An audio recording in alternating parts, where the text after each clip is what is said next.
Welcome guys. Today we move to CBSE board exams papers class 10th. This is also important for class 9th. These questions are also asked in the 9th class. And there are some aspirants for NDA. This is very important for them. Clauses. Complete each of the following sentences by adding a clause. एक clause जोड़ करके नीचे दिए गए वाक्यों को पूरा करो. सेंटेंस आप जानते ही हो कि 3 प्रकार के होते हैं. सिंपल सेंटेंस, ये किसी क्लॉज से एक ही क्लॉज होगी है, इसमें कोई जोड़ने की ज़रूरत नहीं है. लेकिन हम जो सेंटेंस बनाएंगे वो या तो कंपाउंड सेंटेंस बनेगा या कॉम्प्लेक्स सेंटेंस. इसमें होता है एक प्रिंसिपल क्लॉज और दूसरा क्या होगा उसका सबऑर्डिनेट क्लॉज. अगर कोई क्लॉज प्रिंसिपल क्लॉज के समकक्ष है, उसी के समान है, तो वह क्या हो जाएगी एंड बट और सो से जुड़ेगी और वो बनाएगी कंपाउंड सेंटेंस. अन्यथा एक प्रिंसिपल कॉम्प्लेक्स सेंटेंस में एक प्रिंसिपल क्लॉज होगी और शेष क्या होंगे, या तो नाउन क्लॉज होगी या एडजेक्टिव क्लॉज या एडवर्ब क्लॉज. आज आप देखिए अभ्यास में आते हैं. Number 1, do not smoke. धूम्रपान मत करो. धूम्रपान मत करो. तो क्या होगा,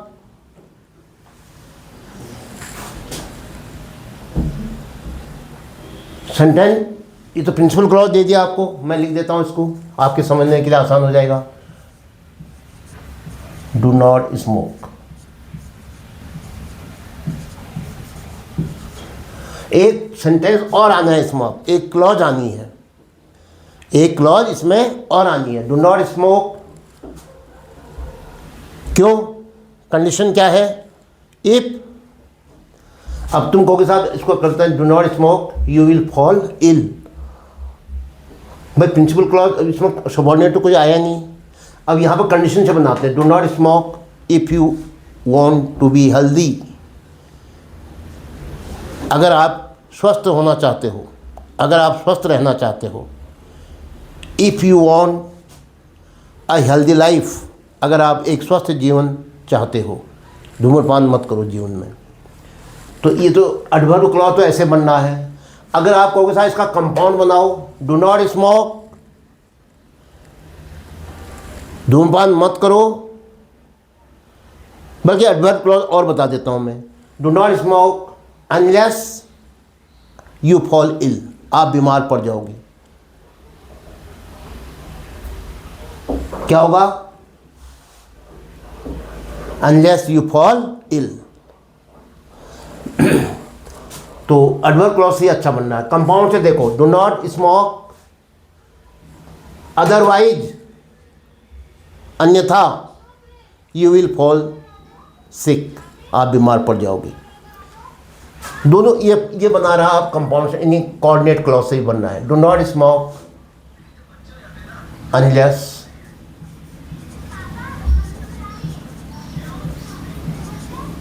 you fall ill.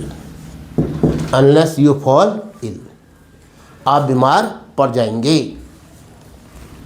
Do not smoke unless you fall ill. Number 2, दूसरा ऐसा और करके बता देता हूँ. लो क्या होगा, Do not smoke, do not smoke otherwise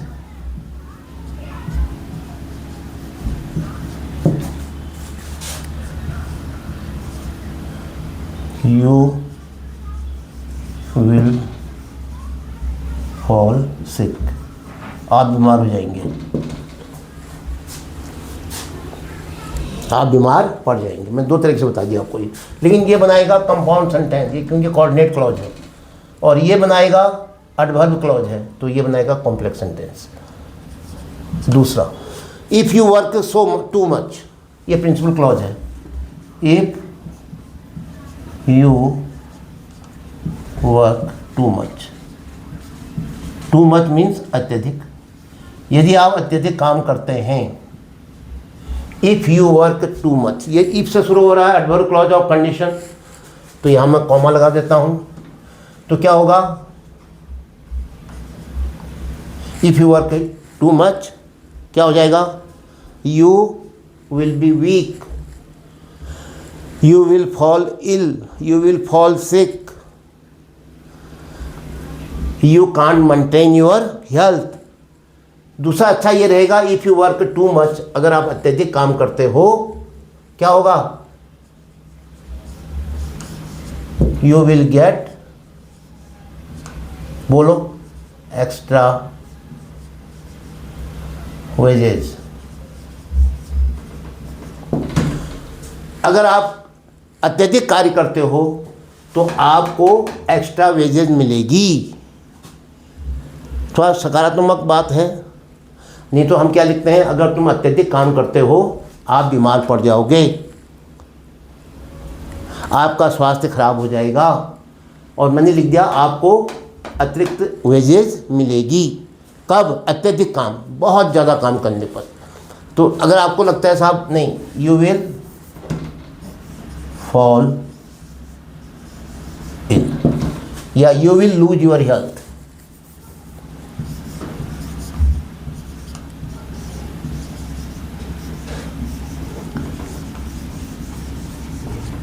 लीजिए,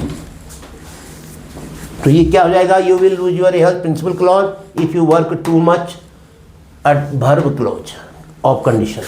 अब है नेक्स्ट सेंटेंस क्या बना, कॉम्प्लेक्स। अब है रीड बुक्स,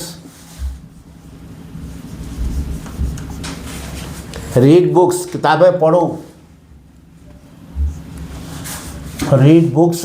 और मैं इसको बना देता हूं कंपाउंड सेंटेंस, यानी इसको एंड बट और सो से एक जैसी बात लिखो, रीड बुक्स एंड क्या, succeed in life, read books and improve your knowledge,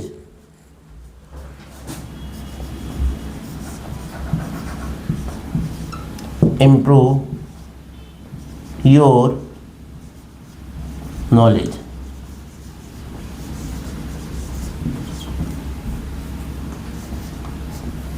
improve your knowledge, किताबें पढ़ो और अपना ज्ञान बढ़ाओ। अब तुम कहोगे साहब न सब्जेक्ट यहाँ आया न सब्जेक्ट यहाँ आया, तो भाई क्या है, ये अंडरस्टूड है, कौन है subject, you read books and you improve your knowledge. तो वो लिखा नहीं जाता है क्योंकि इंपरेटिव सेंटेंस है। तो ऐसे सेंटेंस में हमने क्या करा, read books and improve your knowledge क्या बन गया, कंपाउंड सेंटेंस। एक जैसी बातें थी, एंड से जोड़ दी। ये क्या कहलाएगी, क्लॉज। लो, एंड इम्प्रूव योर नॉलेज क्या कहलाएगी, इसको कहते हैं कोऑर्डिनेट क्लॉज। लो, कोऑर्डिनेट क्लॉज, ये कोऑर्डिनेट क्लॉज कहलाएगी। सेंटेंस क्या बनेगा, कंपाउंड। नंबर 4 क्या है, ईटिंग इज नेसेसरी, खाना जरूरी है, ईटिंग इज नेसेसरी। लो sorry, eating is necessary principal clause है, ठीक है। अब इसमें दूसरा क्लॉज जोड़ो, 1 you want to maintain your health, if you maintain your health, 1 की जगह में ज़्यादा अच्छा रह रहा है। ये 1 तो समय को बताता है, ईटिंग इज नेसेसरी कंडीशन बता दो, if you want to remain healthy, अगर तुम स्वस्थ रहना चाहते हो, खाना आवश्यक है। If you have to cover a long distance, अगर आपको कोई लंबी दूरी तय करनी है तो क्या कहोगे, ईटिंग इज नेसेसरी इफ बोलो यू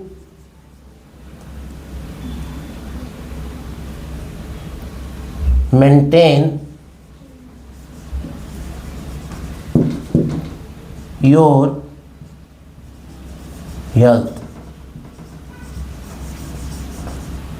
इसका अर्थ है if you want to maintain your health, if you want, अगर आप चाहते हो अपना स्वास्थ्य आप क्या रखो, मेंटेन रखो, तो खाना आवश्यक है। अब इसका क्या बनाया आपने, एडवर्ब क्लॉज बना, कंडीशन, कॉम्प्लेक्स सेंटेंस बना। अगर कंपाउंड से बनाते तो किससे होता, ईटिंग इज नेसेसरी, अदरवाइज, और या जो था और, चलो और ही लिख देता हूं, और यू विल गेट टायर्ड, आप थक जाओगे, अन्यथा आप थक जाओगे, अन्यथा you will lose your health, आप अपना स्वास्थ्य खो दोगे। तो अगर और से बनाओगे तो कोऑर्डिनेट क्लॉज बन जाएगी और कंपाउंड बनाएगी। चलो हमने इसी से बना दिया, किससे, कंडीशन से, एडवर्ब क्लॉज से। तो सेंटेंस क्या बनेगा, कॉम्प्लेक्स। अब फिफ्थ में आओ, हैविंग टेकन हिज पेन, अपना कलम लेने के उपरांत, ध्यान दो ये परफेक्ट पार्टिसिपल है, हैविंग प्लस वर्ब की थर्ड फॉर्म। क्या होता है पार्टिसिपल, 3 प्रकार के होते हैं, present participle, past participle and perfect participle. इसका अर्थ होता है के उपरांत, पेन लेने के उपरांत, हैविंग टेकन माई पेन, लो, having taken my pen, having taken his pen, having taken his pen. अभी तक भर भी नहीं आई इसमें, कह तो रहा है क्लॉज जोड़ो, है ना, हैविंग टेकन हिज पेन, तो ये तो सिंपल सेंटेंस बन रहा है, कंप्लीट द फॉलोइंग सेंटेंस। तो कोई बात नहीं, अब क्या करें फिर, अब 2 सेंटेंस तो बनाएंगे नहीं इसमें, एक प्रिंसिपल क्लॉज दी होती है या सबऑर्डिनेट क्लॉज दी होती तो हम दूसरी क्लॉज जोड़ते।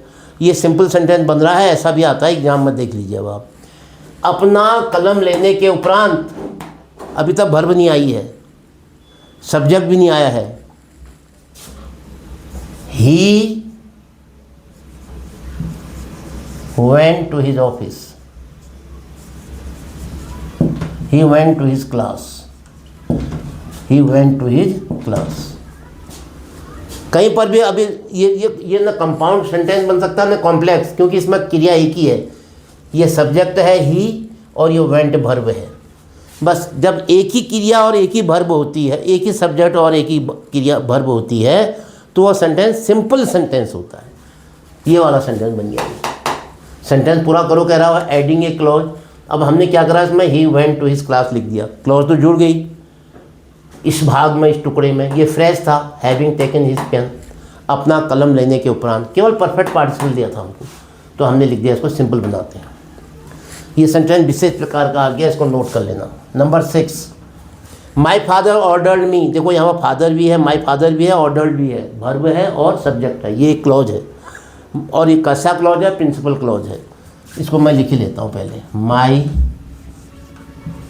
फादर ऑर्डर्ड मी, माई फादर ऑर्डर्ड मी, मेरे पिताजी ने मुझे आदेश दिया। क्या आदेश दिया, क्या लगाने से उत्तर मिलेगा, तो नाउन क्लॉज बनेगा। whom, who, what, वर्ब में लगाओगे, अगर मिलेगा कोई तो किसी का परिचय होगा, किसी का नाम होगा, किसी का व्यवसाय होगा, किसी की जानकारी होगी। तो क्या होगा, my father ordered me that I should get up early in the morning, कि रोज़ सुबह जल्दी प्रातःकाल उठो। My father ordered me that I should get up, I should get up early in the morning, early in the morning. लीजिए, my father ordered me that I should get up early in the morning, मेरे पिताजी ने मुझे आदेश दिया कि मुझे रोज़ सुबह जल्दी उठना चाहिए। Number next 7, can you tell me where, ये वाक्य प्रश्न इंटरोगेटिव होगा। कैन यू टेल मी, इतना ही वाक्य है प्रिंसिपल क्लॉज, ध्यान दो। लेकिन प्रिंसिपल क्लॉज जब इंटरोगेटिव होता है तो हमेशा क्वेश्चन मार्क आता है लास्ट में। सबऑर्डिनेट क्लॉज अगर होगा इंटरोगेटिव तो उसको हम क्या कर लेते हैं, असर्टिव बना देते हैं, चेंज कर देते हैं, सब्जेक्ट पहले लेंगे, वर्ब बाद में लेंगे। तो यहाँ पर नहीं कर सकते हैं ऐसा आप। कैन यू टेल मी, भाई इतना ही लिखता हूँ मैं, कैन यू टेल मी, क्या आप मुझे बता सकते हैं। ये है प्रिंसिपल क्लॉज। और अगला क्लॉज क्या जोड़ना है, खुद ही दे रखा है, वेयर। क्या बता सकते हैं, मेरा दोस्त कहाँ रहता है, वेयर, या एक काम करो, वेयर डॉक्टर बिस्ट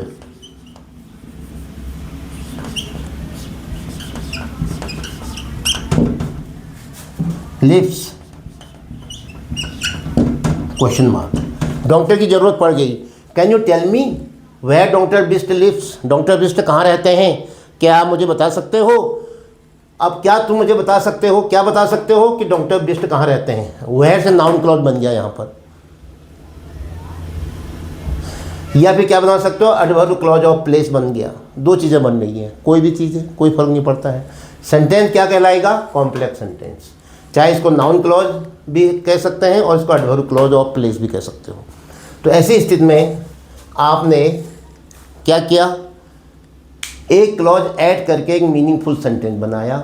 वह मीनिंगफुल सेंटेंस क्या बना, आज के डेट में तो ये सिंपल सेंटेंस भी बना, एक सेंटेंस, कंपाउंड सेंटेंस भी बना, कॉम्प्लेक्स सेंटेंस भी बना। तो इसके जब सबऑर्डिनेट क्लॉज के बारे में आप पढ़ोगे, डिपेंडेंट क्लॉज के बारे में, तो आपके लिए चैप्टर बड़ा बाएं हाथ का खेल होगा। इसका जो कठिन चैप्टर है वो है सिंथेसिस, जो 10th 9th के लिए नहीं है पूरी, वो है आपके जो कॉम्पिटिटिव एग्ज़ाम्स में अपीयर हो रहे हैं। इसके बाद में उसको आपको समझाने की कोशिश करूँगा। इसके साथ ही आज का ये वीडियो यहाँ पर समाप्त होता है। जय हिंद।